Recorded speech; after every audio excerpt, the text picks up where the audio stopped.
Good morning, Saturday live with সৌম্যর ৭৩তম এপিসোডে সকলকে স্বাগত। আজকে 10ই জুন। আমরা অত্যন্ত আনন্দিত যে আমাদের সাথে একজন বিশেষ অতিথি উপস্থিত আছেন। উনি হচ্ছেন শ্রী চৈতন্য খেমানি। উনি ইউপিএসসি 2021-এ 158 র্যাঙ্ক করেছেন। আমি ওনাকে অত্যন্ত আনন্দের সাথে অভ্যর্থনা জানাচ্ছি, কংগ্রাচুলেশনস জানাচ্ছি ওনার এই সাফল্যের জন্য।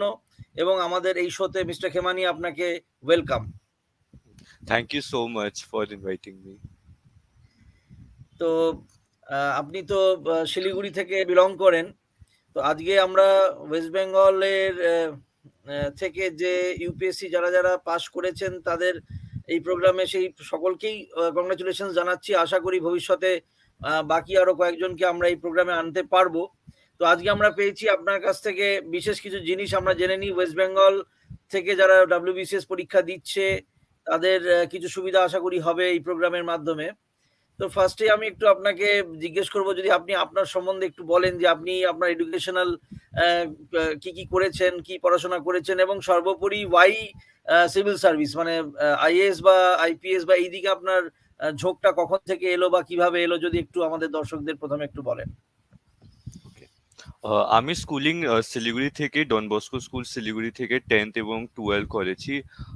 তারপর আমি কলেজ দিল্লিতে হंसराज কলেজ ইউনিভার্সিটি অফ দিল্লিতে বিকম অনার্স 3 সাল के लिए किया एंड তারপর আমি সিভিল সার্ভিসের জন্য আমি ঢুকেছিলাম প্রিপারেশন করতে। এটা আমার থার্ড অ্যাটেম্প্ট ছিল। আমাকে civil services I was very attracted since my schooling days. I used to participate in lot of quizzing events and वहाँ पे जो जैसे अतिथि लाइक गेस्ट ऑफ ऑनर्स उन लोग मेनली IAS IPS ऑफिसर्स होते थे and they would tell us about the kind of work they used to do and the impact they are making on the people. So I was very much influenced by them, and so since class 11th and 12 I had that dream of preparing for UPSC and being able to get IAS IPS posts. Okay, service selection তো হয়ে গেছে না, মানে কোন সার্ভিসে যাচ্ছেন? না এখনো allotment list আছে নাই, but rank and like past trends feeling আছে যে IPS আমি পাওয়া যাবে। আচ্ছা, এটা কি ইউপিএসসি 21 বলা হয় না 22 রাদার, না? আমি যেটা প্রথমে বলছিলাম ওটা রাইট। আমি এটা কারেক্ট করে নিচ্ছি, দ্যাট ইজ 2022। ফাইন। তো খুব ভালো লাগলো আপনার এই ঝোঁকটা যে এসছে। তো আমি next I will ask you যে আপনি কোনো সার্ভিস করেননি, মানে after graduation or something else, মানে কোনো সার্ভিস বা কোথাও জব করেননি? No, after graduation, I was working full time. In fact, it was my last day just yesterday. I was working as a senior operations analysis analyst at Standard & Poor's. It's a US-based multinational finance company. Okay. So even during the preparation phase, I was working full time. তো how did you manage basically, মানে এত কিছু আপনার service করে plus আপনার ইউপিএসসির জন্য preparation, কি করে ম্যানেজ করতেন? টাইম ম্যানেজমেন্টটা কি করে করতেন? টাইম ম্যানেজমেন্ট একটু ডিফিকাল্ট ছিল। আমার টাইমিং ছিল 6 AM থেকে 3 PM। আমি সিঙ্গাপুর টাইমিং ফলো করতো, তাই জন্য আমাকে ইভিনিং আওয়ার্স একদম ফ্রি ছিল। ইভিনিং पे I used to study a lot and I used to also study during the weekend. Saturday Sunday 7-8 घंटा আমি फुल टाइम मतलब एकदम फुल कंसंट्रेशन से पढ़ना होता था।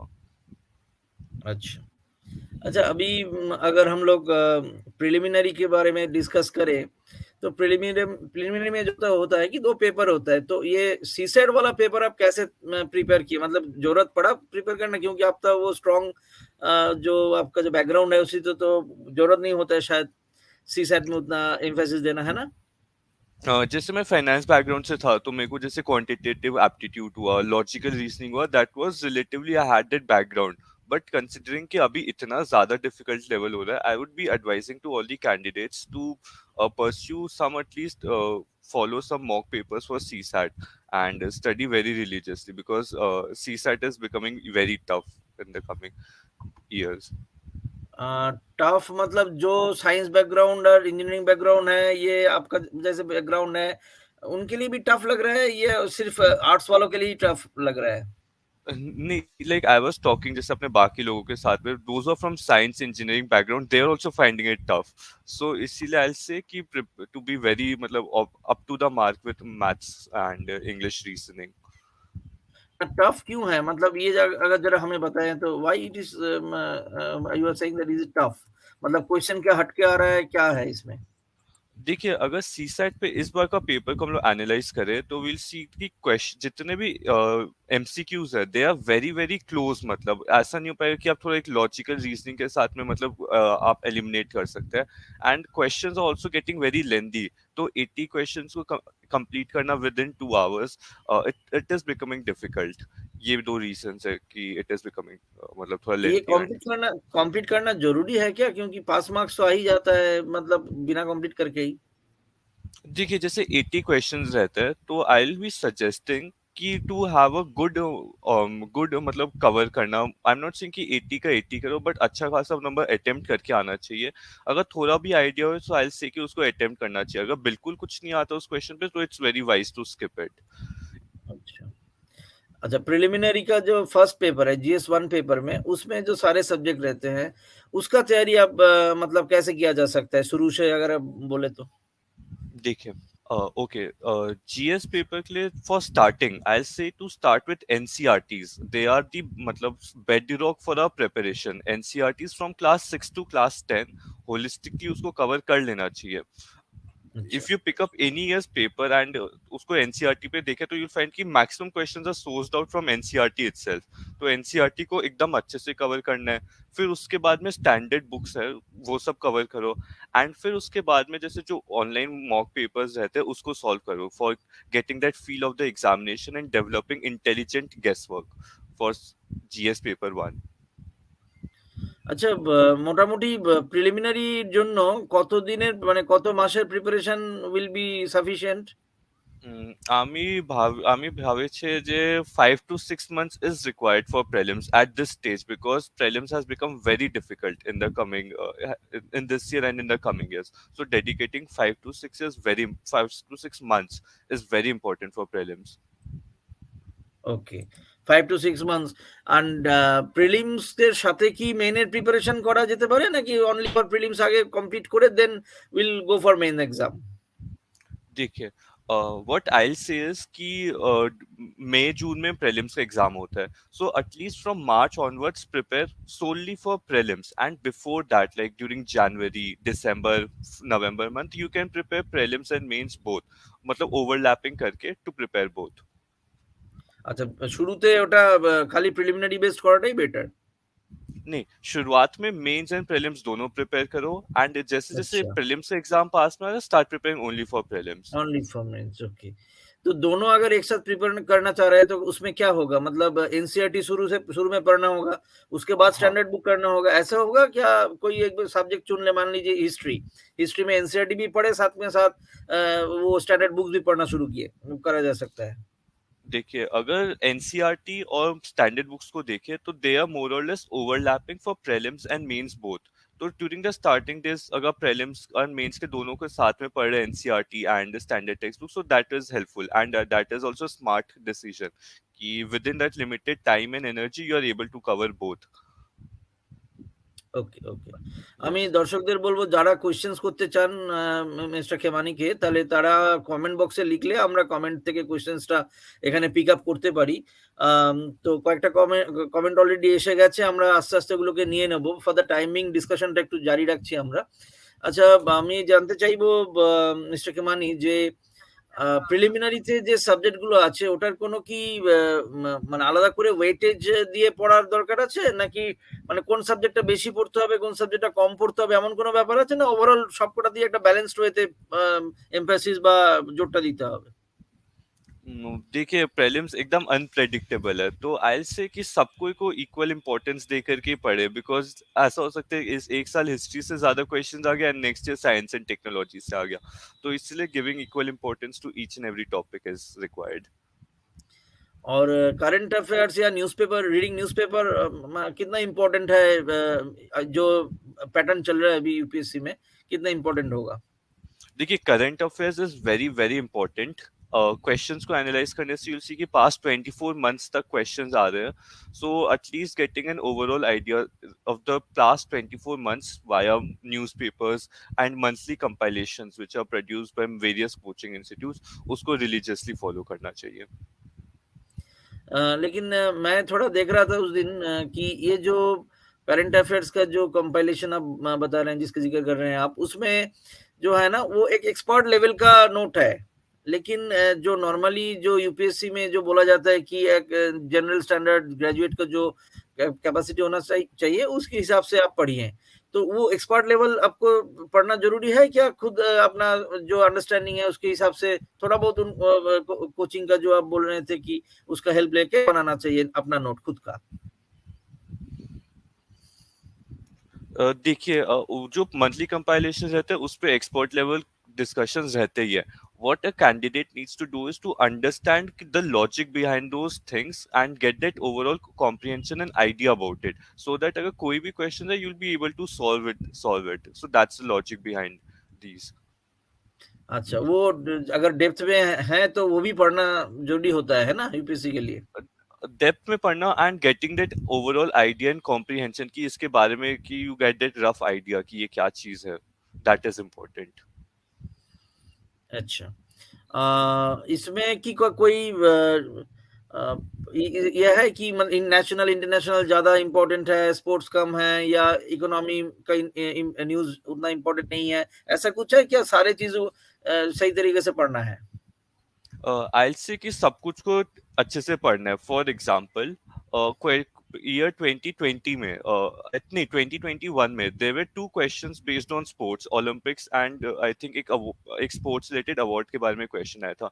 फिर 2022 पे कोई भी स्पोर्ट्स रिलेटेड क्वेश्चन नहीं आया, but then 2023 this years prelims में फिर से दो स्पोर्ट्स रिलेटेड क्वेश्चन आ गया। So we can not be कुछ एनालाइज नहीं कर सकते giving equal importance to each and every topic, that would be a very safe and good strategy to follow for prelims. और एक चीज है, ये जब पढ़ना शुरू किया कोई बंदा ने, उसको क्या नोट बनाना चाहिए साथ ही साथ पढ़ने के साथ, या सिर्फ मतलब किताब से ही पढ़ना पड़ेगा? देखिए, नोट्स बनाना बहुत इंपॉर्टेंट है। अगर जैसे like we were talking few moments ago regarding monthly compilations, they are very broad and मतलब काफी डेप्थ में, तो अपने अंडरस्टैंडिंग के रफ मतलब कंपाइलेशन बना के नोट्स, सो दैट एग्जाम से 2-3 हफ्ते पहले you can just go through those notes and keep all your revision points and in your fingertips. इसलिए notes making is very important. मतलब नोट माइंड मैप टाइप का होना चाहिए, descriptive, मतलब किस तरीके से नोट बनाना है आप जो जो सजेस्ट कर रहे हैं उसमें? देखिए, ये पर्सन टू पर्सन डिपेंड करता है। जैसे मेरे नोट्स में थोड़ा डिस्क्रिप्टिव रहते थे, अगर किसी को पॉइंट वाइज मतलब रफ में चाहिए तो he can make that. Overall ये पर्सन पे डिपेंड करता है, how it's his strategy is, how that persons mindset is, उसके ऊपर में ही हैज दैट लिबर्टी कि किस टाइप का नोट्स बनाना चाहिए। साथ ही साथ व्यूअर्स का क्वेश्चंस भी आ रहा है, हम एक दो क्वेश्चन उठा लेते हैं। मिस्टर अलिक Kumar has asked one question that sir what was the optional subject of Chaitanya Khemani sir? आपका ऑप्शनल वैसे कैसे कौन सा था? My optional was commerce and accountancy. I had chosen that subject because I come from finance background. I was working in a finance company, so I had those current affairs and overall happenings of the world market in my fingertips. इसलिए I chose that. Okay.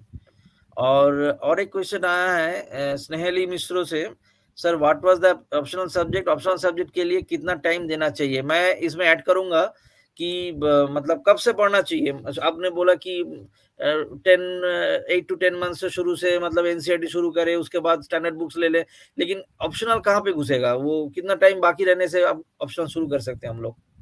अच्छा, देखिए, optional strategically depend करते हैं person to person which optional subject is and उस पे कितना large subject syllabus है and कितना उसके पास में ऑलरेडी एग्जिस्टिंग नॉलेज है।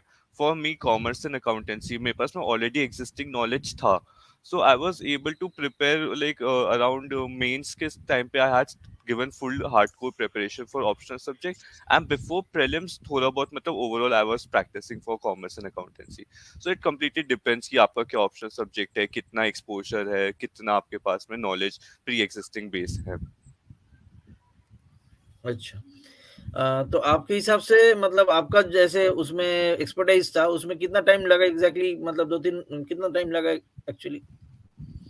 देखिए पेपर वन के लिए जैसे it's a technical paper and numericals based रहता है पेपर वन, तो उसके लिए आई टुक अराउंड 400 आवर्स, मतलब 400 आवर्स मेरे को लगा कंप्लीट करने में। And paper two it's management based subject and मतलब थ्योरी बेस्ड है, तो उसके लिए अराउंड 300 आवर्स लगा, तो complete 700 hours during the preparation phase. It was a very good strategy, 700 hours devote करना।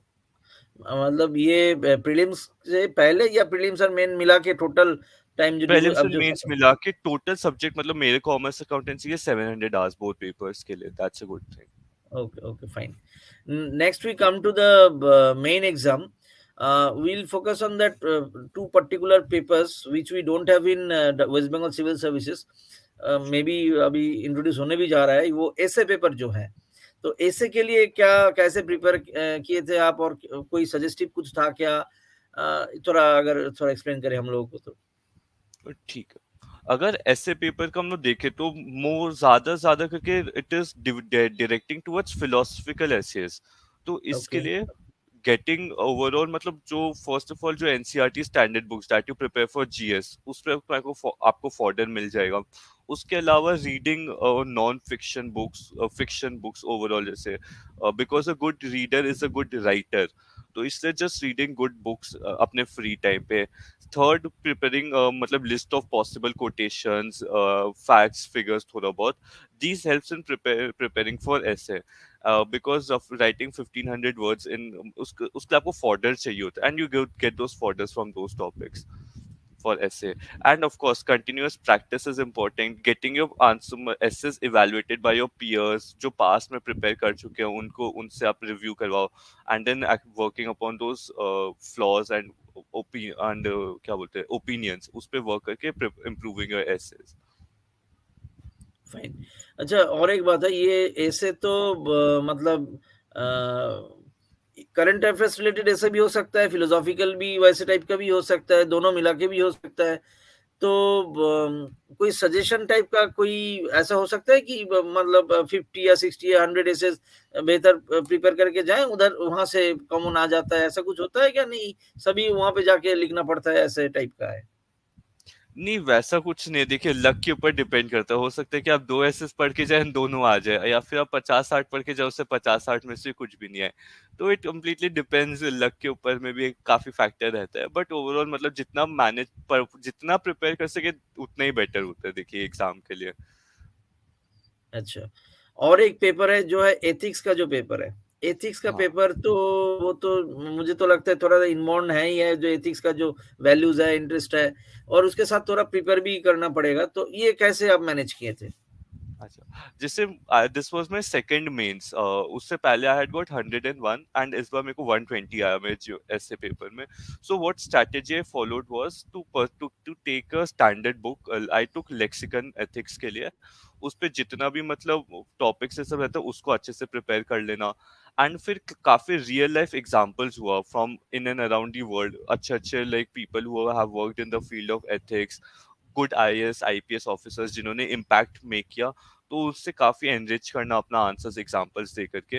And coming to the case studies portion for general studies 4, उस पे मतलब अच्छे से मतलब वर्क अपॉन करना, टेकिंग केस स्टडीज अपने घर पे प्रैक्टिस करना, तो from that way we are able to handle this paper. And GS4 is a very very lengthy paper nowadays, question भी काफी कॉम्प्लिकेटेड घुमा फिरा के आते हैं, तो उसके मतलब स्पीड राइटिंग करना, इंटेलिजेंटली मतलब क्वेश्चंस को फटाफट पढ़ के समझ पाना, that is also very important for this paper. अच्छा।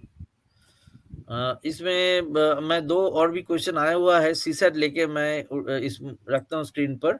संदीप पूछ रहे हैं कि sir what are the best scores for best sources for improving CSAT?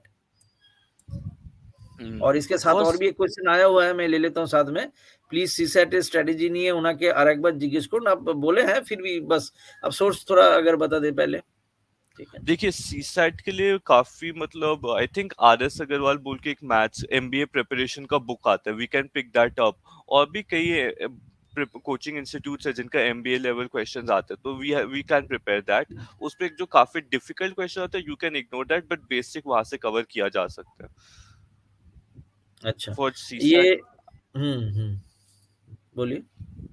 And उस पे जितने भी क्वेश्चंस हो उस पे वर्क अपॉन करना, फॉर्मूलाज हुआ, कुछ हैक्स होते हैं कि this is the way how to find out multiples of 5, 7, 13, 11, 17, right. 19, these are important numbers. तो ये प्राइम नंबर्स हुआ, ये सबका लिस्ट पहले से प्रिपेयर करके अपना जाना चाहिए सी सेट के लिए। अच्छा। और सीसेट का अब जो स्टैंडर्ड है, अब तो तब बोल रहे थे कि थोड़ा-सा टफ होते जा रहा है। तो ये क्या ये कैट लेवल का किताब या ऐसे कुछ पढ़ना भी चाहिए क्या? To be honest I think पढ़ लेना चाहिए, बिकॉज इस बार का जैसा जो सी सैट पेपर आया and I think it's a big eliminator, तो better to be safe than be sorry. So it's always wise कि प्रिपेयर कर लेना चाहिए हाई लेवल क्वेश्चंस को भी। अच्छा, अच्छा। So, next we are discussing about the main exam. तो मेन एग्जाम में जो हिस्ट्री और ज्योग्राफी, जब मान लीजिए जीएस 1 जीएस 2 ये जो सारे पेपर है, history, geography, Indian polity, economy, ये जो सारे हैं, इसमें अगर थोड़ा सा बता दे तो कैसे प्रिपेयर करना है और इसका क्या सोर्सेस हो सकता है, पॉसिबल सोर्सेस। शुरू हिस्ट्री से शुरू कर सकते हैं हम लोग। ठीक है। देखिए, GS1 का हम लोग टॉपिक्स पे जाते हैं। Ancient, medieval and modern history, उसके लिए NCERTs are good. Spectrum is also good, I followed that book and ये तो is sufficient. Coming to geography portion, GC Leong is there, then monthly compilations are there, उसको prepare करना चाहिए। Society के लिए भी there are various notes that are available over Telegram on the internet, उसी को करना चाहिए। GS1 के लिए ये इंपॉर्टेंट है कि we draw lot of diagrams, we draw lot of maps to make a paper very interactive for the examiner and the paper checker. So ये GS1 के लिए स्ट्रैटेजी फॉलो करना चाहिए हम लोगों को। Coming to GS2, it is international relations and polity. Polity के लिए Laxmikant is a very good book and monthly compilations हुआ। फिर में विजन आईएएस का मेंस 365 रहता है, आई followed that, it is also good. And also क्या नाम है, इंटरनेशनल रिलेशंस के भी मतलब करंट अफेयर्स ये सब फॉलो करना इज इम्पोर्टेंट।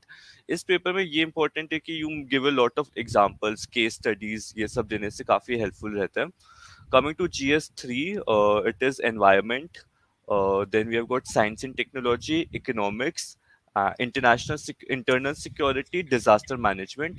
तो इसके लिए भी various sources available है, जैसे शंकर आईएएस के environment books हुआ, और economics के लिए भी, like I come from commerce accountancy background, so it was relatively easy for me. तो ये सब चीज को प्रिपेयर करके इसमें भी इसमें सबसे इम्पोर्टेंट है कि you are giving very good examples of each and every points.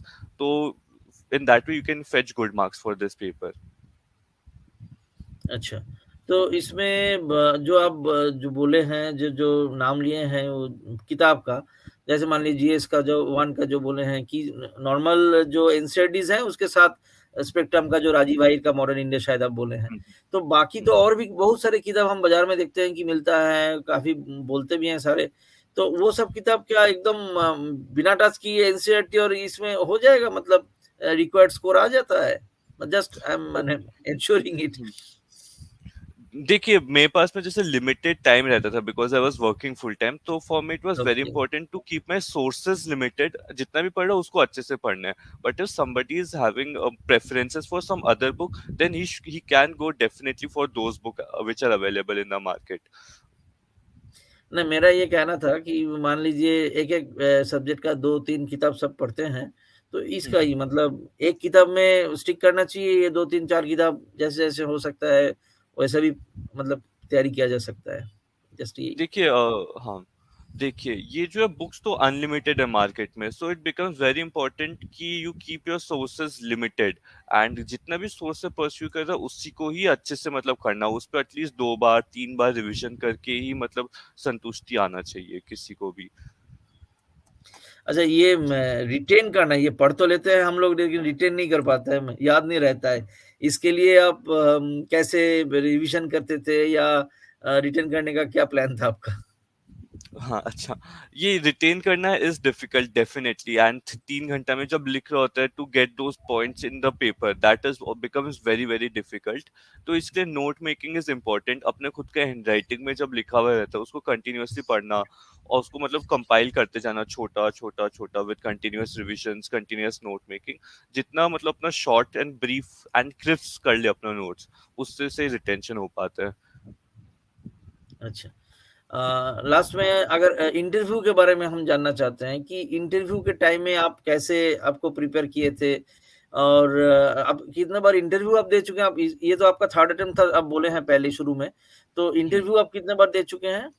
ये मेरा फर्स्ट पर्सनैलिटी टेस्ट था, फर्स्ट इंटरव्यू था। Okay, okay. So how did you prepare for interview and personality test? अच्छा। देखिए इंटरव्यू का 2 you can divide it, one is your DAF that is detailed application form and the second is your current affairs. तो detailed application form is basically like the open questionnaire that you have, जिससे unlimited questions prepare कर लो। एक एक word, each and every word in your DAF is important, तो एक एक word को पिकअप करो, उससे रिलेटेड क्वेश्चंस बनाओ। 1 layer, 2 layer, 3 layer, at least 3 levels of questions जो है you can stem out from your DAF for each and every keyword, उतना प्रिपेयर कर लो। Coming to current affairs, layer के बाद अगर थोड़ा-सा और एक्सप्लेन कर दें, लेयर मतलब क्या होता है? मतलब डिफिकल्टी ठीक है, हाँ। या डेप्थ में बोल रहे हैं आप? ठीक है, देखिए इंटरव्यू कैसा चलता है, like the interview will ask you, oh your name is Chaitanya, so tell me what is the meaning of Chaitanya. So this becomes your first layer. अब फिर I'll say that Chaitanya was a very famous Bengali saint. He started the Hare Krishna Hare Rama cult and popularized bhakti movement in West in Bengal. So then the second layer becomes, okay, tell me what was the bhakti movement. So then I'll tell him about the bhakti movement. What was it?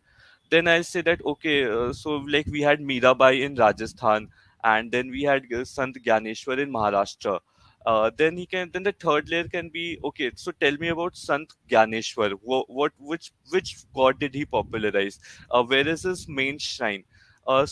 This becomes the third layer. अब ये जो चैतन्य से start करके we reached out to Gyaneshwar of Maharashtra. So these are the third layers. It's at least 3-4 layer तक you need to prepare the questions. Okay, So okay. this is regarding layers of questions. So each word पे at least 3 layers of questions you need to prepare. Then coming to current affairs, you should read 2 normal newspapers like Hindu, Indian Express, and third can be any business newspaper, because economics is a very important part during personality test. What is happening in the global, international markets and international financial scenario, it becomes very important during interview. तो ये जो तीनों newspaper अब हैं, वो बोल रहे हैं, वो क्या मेन का रिज़ल्ट के बाद पढ़ना शुरू किया जा सकता है या और भी पहले से शुरू करना चाहिए? देखिए जैसे न्यूज़पेपर, एक भी यूपीएससी या डब्ल्यूबीसीएस एस्पिरेंट हो, उसको आई थिंक न्यूज़पेपर तो हमेशा ही पढ़ना पड़ता है, जी। इर्रेस्पेक्टिव ऑफ द रिजल्ट और not. So you can continue, but once the main result are out and you know कि ये मेरा इंटरव्यू डेट है, तो at least 14 days before your actual interview, उस समय का newspaper becomes very very very important. Like for my interview, the questions came from the same day newspaper, because I had it in the afternoon session. तो morning में I had read that day's newspaper and उसी से questions आया था मेरे पास में। Okay, okay. और जो एस्पेक्ट्स हैं इंटरव्यू के, और जो सारे एस्पेक्ट्स हैं, अपना खुद का जो ग्रूमिंग्स है, सिचुएशन बेस्ड क्वेश्चन अगर आ गया, और भी सारी चीज़ें हैं, ये तो तब वो सब चीज़ को आप कैसे प्रिपेयर किए किए थे? देखिए ये सब के लिए मॉक इंटरव्यूज रहते हैं, काफी इंस्टीट्यूट्स के आते हैं, तो वो सब मॉक इंटरव्यूज को अटेंड करना चाहिए, उस पर अपना रेस्पॉन्स देखना चाहिए। मॉक इंटरव्यू पैनल्स के जो ओपिनियन होता है उसको क्रिटिकली लेकर के इवेलुएट करना चाहिए अपना परफॉर्मेंस, एंड उस पर मतलब वर्क अपॉन करते हुए ही चलना चाहिए। एक और भी क्वेश्चन आया हुआ है, मैं उसको स्क्रीन में डालता हूँ। Shivansha Shah, what was the most tricky subject you faced during your preparation? Okay. So the most difficult and the most tricky question part I would say would be prelims preparation, because questions come very very close and 50-50 four options रहता है, उसमें से दो 50-50, like you can eliminate 2 options like A B C D में से C और D हटा दिया, but choosing between A and B, that becomes a matter of luck also at times. So that was the most tricky part that I faced. Okay, तो उसको यहाँ पे भी सब सब जगह वही होता है कि 2 तो एलिमिनेट हो ही जाता है, लेकिन बाकी 2 रह जाते हैं, दो उसमें को से एक हाँ चूज़ करना पड़ता है। हाँ तो इसको इम्प्रूव करने के लिए क्या करना पड़ेगा? क्योंकि बहुत सारे बोलते हैं सर 2 तो आ गया, 2 में तो आ गया, लेकिन बाकी 2 में से अगर कोई करता हूँ तो ज़्यादा गलत ही हो रहा है अब मेरे साथ, है ना? हाँ तो देखिए, एक तो ये कि इंटेलिजेंट गेस वर्क को हम लोग को डेवलप करना पड़ता है, and second is that sometimes we need to do things with hope and as a matter of faith also, so that also plays a very important role in UPSC and all competitive exams, so ये चीज होता है। अब ये trend चल रहा है ना कि मान लीजिए कि आफ्टर 12 जब ग्रेजुएशन कोई शुरू कर रहे हैं, ग्रेजुएशन पढ़ना शुरू किया ग्रेजुएशन में, तो तभी से यूपीएससी का प्रिपरेशन थोड़ा थोड़ा शुरू करना स्टार्ट कर दिया, ठीक है ना, स्टार्ट किया कर रहे हैं सब। तो अगर कोई मतलब 12 प्लस इस स्टेज से शुरू करना चाहते हैं, तो किस चीज पे ध्यान देना चाहिए और क्या क्या शुरू करना पड़ेगा? न्यूज़पेपर हो सकता है, चाहे कोई दूसरा भी सब्जेक्ट हो सकता है, आपका क्या सजेशन है? See, I'll suggest to these kids would be to prepare for newspaper only. देखिए, newspaper पढ़ने से you get overall happenings in the world and you become a brighter and a sharper candidate. So maybe if you अगर बाद में UPSC या WBCS पे interest नहीं रहता और कोई एग्जाम्स के लिए इंटरेस्ट रहता है, तो having read that newspaper will always prove to be a beneficial point, and it will give you a competitive edge compared to other aspirants or other candidates. So I'll suggest start reading newspaper. और शुरू में आप बोले थे कि NCERT भी पढ़ना चाहिए, तो एनसीईआरटी क्या बाद में, मतलब इस ये पैरेलली ग्रेजुएशन के साथ साथ चल सकता है क्या एनसीईआरटी? नहीं, वो याद नहीं रहेगा बाद में, ऐसा ऐसी बात है? नहीं, ऐसा बात नहीं रहता। If a person is 100% sure कि मेरे को यूपीएससी डब्ल्यूबीसीएस देना है, तो he can start at any phase if he wants, that is there of course. And and reading newspaper NCERT कर लो, slowly slowly start building up your pace, that is important. बस ये important है कि as the exam starts coming you don't get burned out, मतलब कि वो same चीज पढ़ते पढ़ते बोर हो जाना, वैसा नहीं होना चाहिए। ऑलवेज परस्यू हॉबीज, बी मतलब सोशली अवेयर, मतलब दोस्तों से मिलना, परस्यूइंग योर हॉबीज, ये इंपॉर्टेंट है, so that you just don't get मतलब बोर्ड विद खाली पढ़ाई पढ़ाई से, क्योंकि एग्जाम काफी लेंथी प्रिपरेशन रहता है, तो दैट इज इम्पोर्टेंट। और एक बात है, आप बोल रहे थे कि एनसीईआरटी क्लास 10 टू 6 टू 10 पढ़ने के लिए, 11 12 का जरूरी नहीं होता है एनसीईआरटी का? देखिए, 11-12 में ना थोड़ा स्पेशलाइजेशन हो जाता है सब्जेक्ट्स में, बट फ्यू आर इम्पोर्टेंट। जैसे आई थिंक बायोलॉजी में लास्ट के chapters those are based on environment, तो वो इम्पोर्टेंट हो जाता है। हिस्ट्री का 11th and 12th that is important, ये सब चीज रहता है। तो 11-12 में selective reading becomes important, to know what to read and what not to read. अच्छा। और एक चीज, आप थोड़ी देर पहले हॉबी के बारे में जिक्र कर रहे थे। हॉबीज जो है ना, ये बहुत सारे कैंडिडेट्स को हम देखे हैं कि कोई पर्टिकुलर हॉबी है ही नहीं। हालांकि cricket, football, listening to music, ये सारे तो होता ही रहता है, लेकिन हॉबी टाइप का कुछ होता नहीं है। तो इस हॉबी रखना क्या जरूरी होता है इंटरव्यू में? अगर किसी का ऐसे कोई फिक्स हॉबी है नहीं है, तो क्या किया जा सकता है? देखिए, ये चीज I had raised the topic of hobby purposely, क्योंकि इंटरव्यू के दौरान भी डैफ में एक हॉबी बोल के एक अलग से सेक्शन रहता है for the candidates who don't know about this, and hobby becomes a very very important topic of discussion during your personality test. So during your preparation only start developing some kind of hobby, like I developed kitchen gardening and learning foreign language. I learned German. So these two helped me during the preparation, and interviewers, they were also very impressed कि इसको एक foreign language आता है, so that helped. So to all the candidates I would say, you have got adequate time, start developing certain hobbies, like even listening to music अगर आपका hobby है, तो उसके अंदर में जाओ, get into the depth, get to know कि क्या क्या questions होते हैं, क्या क्या questions आ सकते हैं उसके बारे में, काफी डिटेल में start knowing your hobby. तो ये जो जर्मन लैंग्वेज आप सीख रहे थे, ये क्या अपने आप खुद ही सीख रहे थे ऑनलाइन, या किसी से हेल्प लेके? नहीं नहीं, आई वाज लर्निंग प्रोफेशनली, मैंने सीखा 2 साल, तो अच्छा।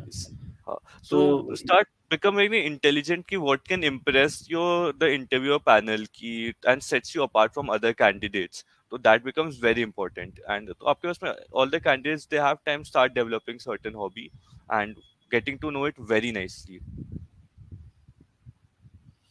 अच्छा। और एक चीज मैं जानना चाहूंगा साथ ही साथ कि ये आप कभी West Bengal civil service exam में बैठे थे?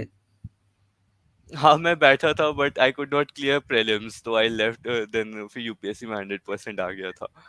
कौन से साल में? I think it was 2019 and 2022, 2 साल के लिए मैं बैठा था, बट प्रीलिम्स में आउट हो गया तो इसीलिए। आपको क्या डिफरेंस क्या लगा कि इसमें डिफरेंस क्या है? इसमें डब्ल्यूबीसीएस में प्रीलिम्स नहीं हो पाया, लेकिन यूपीएससी में एकदम सारे क्लियर होके एकदम अच्छे रैंक आ गया। हाँ, I think this अभी syllabus I think has changed. I'm not up to date with what all things have changed prelims mains में WBCS का, but during 2019 and 20 I think 200 questions रहते हैं, तीन तीन घंटा मिलता है, whereas UPSC में 100 questions रहते हैं and 2 घंटा रहता है। WBCS में आपका इंग्लिश से questions हुआ, सी एंड न्यूमेरिकल abilities questions भी रहता है, तो दो एंड whereas GS पेपर 1 जो UPSC का prelims में रहता है उस पे नहीं रहता। So those were the differences that I found.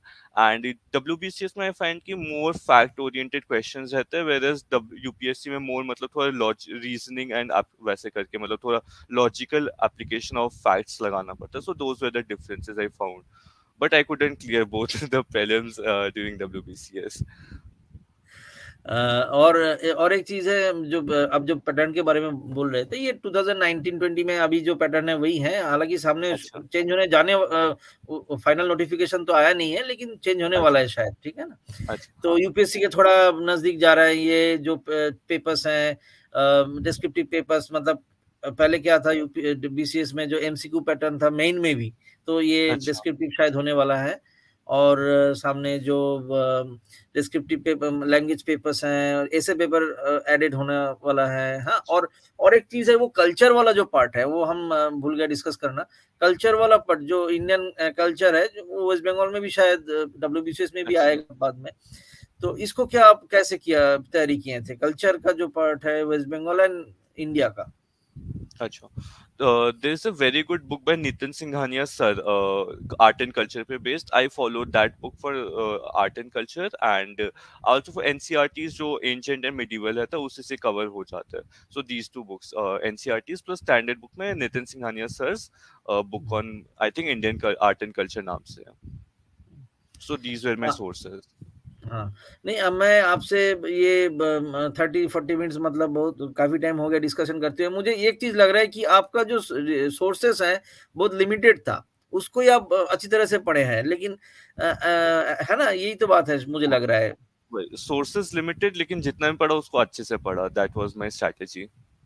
अगर ये सोर्स से क्वेश्चन सारे कवर नहीं होता है, शायद होगा भी नहीं, मुझे लग रहा है कि एक किताब से शायद पूरा नहीं होगा, लेकिन हो ही सकता है 80-90% हो ही जाता है।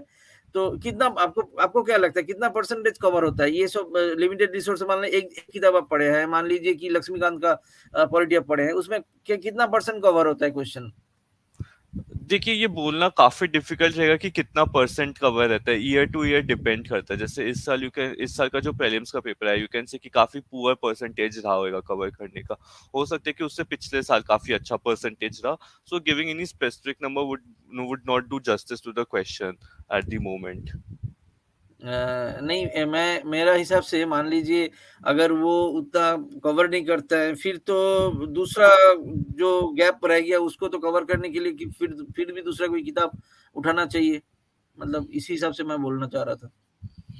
देखिए अगर कोई कैंडिडेट के पास में टाइम एनर्जी बच रहा है तो he can definitely pick up other books as well, but for me I didn't have that luxury of time and energy that much, so I kept my sources limited and develop the skill of intelligent guess work. Basically आपको you need to just clear cut off, that's the only motive behind prelims paper. तो जितना जैसे हो सके that's the best thing to pursue.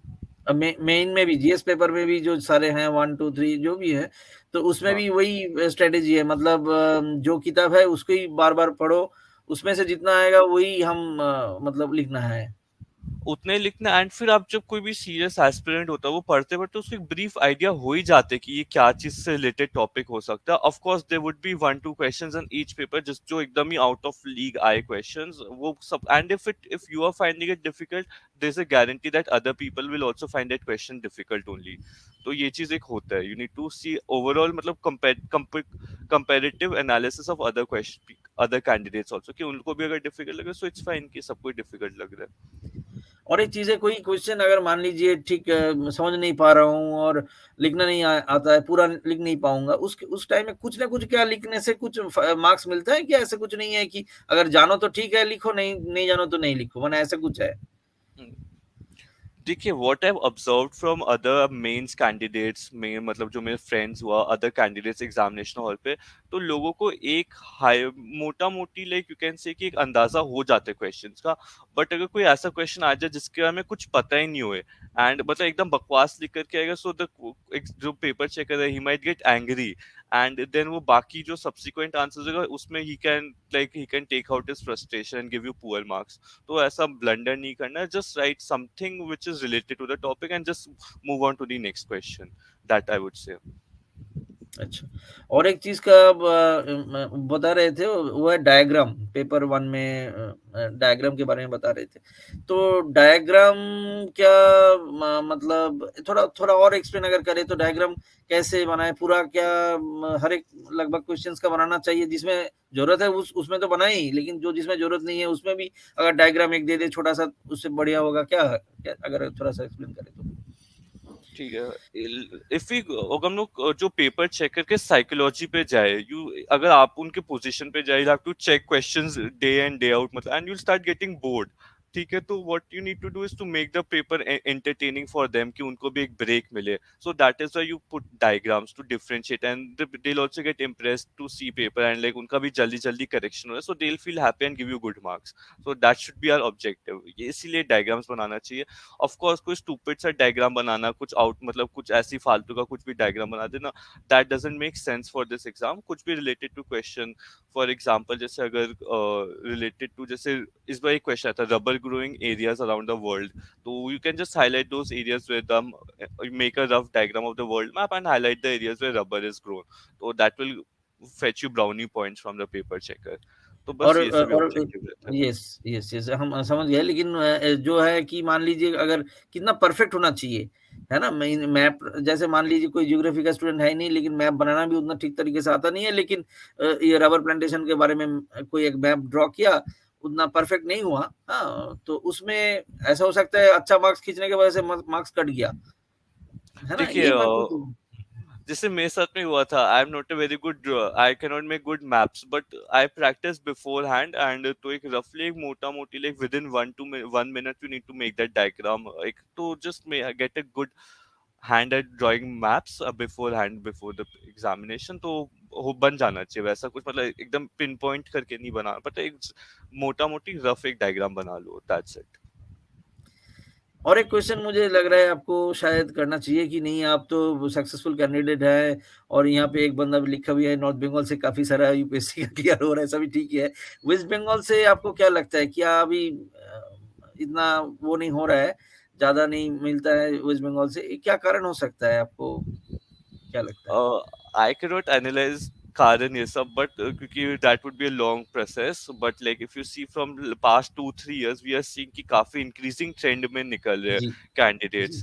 इस साल भी I think 7 या 9 लोगों ने किया, so that trend is increasing every year and that's a very good trend. तो in the coming days will be seeing double digits triple digits में yes, candidates निकले। Yes, yes, yes, we So are hoping we to see that. yes, so हुँ। we all are very positive and hopeful कि more and more candidates will be coming out from our state। And overall UPSC में ये regional language का क्या मतलब percentage, अगर कोई आपका कोई इन्फॉर्मेशन है क्या? रीजनल लैंग्वेज में क्वालिफाई करना बेटर है, जैसे बंगाली लैंग्वेज का कोई मदर टंग है किसी का, तो बंगाली में एग्जाम देना सही रहेगा या इंग्लिश में देना सही? कोई एडवांटेज डिसएडवांटेज है, ऐसा कुछ है आपके पास जानकारी में? देखिए प्रीलिम्स में क्वेश्चंस जो है इंग्लिश एंड हिंदी में रहता है, so we can stem out that. Coming to mains questions are written in English and Hindi and Bengali is one of the class qualifying paper. हाँ, पेपर 2 जो है उस पे you can have like I had Hindi as my qualifying paper, Bengali you can take for those candidates and बाकी क्वेश्चंस तो writing in English is only better क्योंकि English में स्पीड better रहता है and materials are maximum materials are available in English only, so that is an added advantage with English. Coming to your personality test, I'm not 100% sure, but as far as my knowledge goes, we can give our responses in English, in Bengali or other regional language, and then I think there's a translator. I'm not 100% sure about it. I think there's a translator who translates the answers. So that is there. But of course, I would say giving up examination in English is the best because plentiful materials are available. Your speed increases with English. So that is the competitive advantage that you get. तो काफ़ी time मतलब 40-45 minutes होने लगा आप बोल रहे हैं UPSC के बारे में काफ़ी मोटिवेट भी कर रहे हैं और सारे जो एक देख रहे हैं ये प्रोग्राम मुझे लग रहा है कि मोटिवेटेड फील करेगा ताकि अगले साल एग्ज़ाम दें और पास भी करें। तो अभी एग्ज़ाम के मतलब ये प्रोग्राम का मतलब आखिर में आ गए हम लोग। तो ब्रीफ में आप तो बहुत सारे चीज़ों के बारे में बहुत एनालिटिकली डिस्कस किए हैं। तो लास्ट में हम चाहते हैं कि अगर 1-2 मिनट में अगर पूरा एक जीस्ट या एक एडवाइस टाइप का बता दें कि फाइनल एडवाइस आपका क्या रहेगा, तो उसके बाद हम ये प्रोग्राम खत्म करेंगे। Okay. So my final advice would be, देखिए, कीप योर सोर्सेज लिमिटेड। जितने भी सोर्सेज है उसको अच्छे से प्रिपेयर करो, अच्छे से कॉन्स्टेंटली बार बार रिविजन करके अपने फिंगर टिप्स पे ले आओ। Number one. सेकंड, अगर आपको फेलियर्स आ रहे हैं, you are not able to get clear the exam in first attempt, second attempt पे, हार मत मानो। कंटिन्यूअसली मतलब अपने वर्क अपॉन की what went wrong in your previous attempt, उस पे वर्क अपॉन करके improve, try improving in the next attempt and give your best in the next attempt. तो ये दो मेरा समरी रहेगा, to be positive, optimist and hopeful for being able to clear the exam. Thank you very much mister Khemani. आपका busy time से time निकाल के waste Bengal का जो एस्पिरेंट्स हैं उनके लिए आप बोले हैं, आप आए हैं, इसके लिए बहुत बहुत धन्यवाद। और आगे भी हम अगर चाहे मतलब आपको थोड़ा हेल्प करना पड़ेगा शायद, अगर किसी ने कुछ पूछा तो हम आपको फॉरवर्ड करेंगे, अगर दो एक श्योर लाइन श्योर। आप आंसर करेंगे, ठीक है ना? Yes, sure sure, of course. Thank you so thank you so much. Much, thank you very much.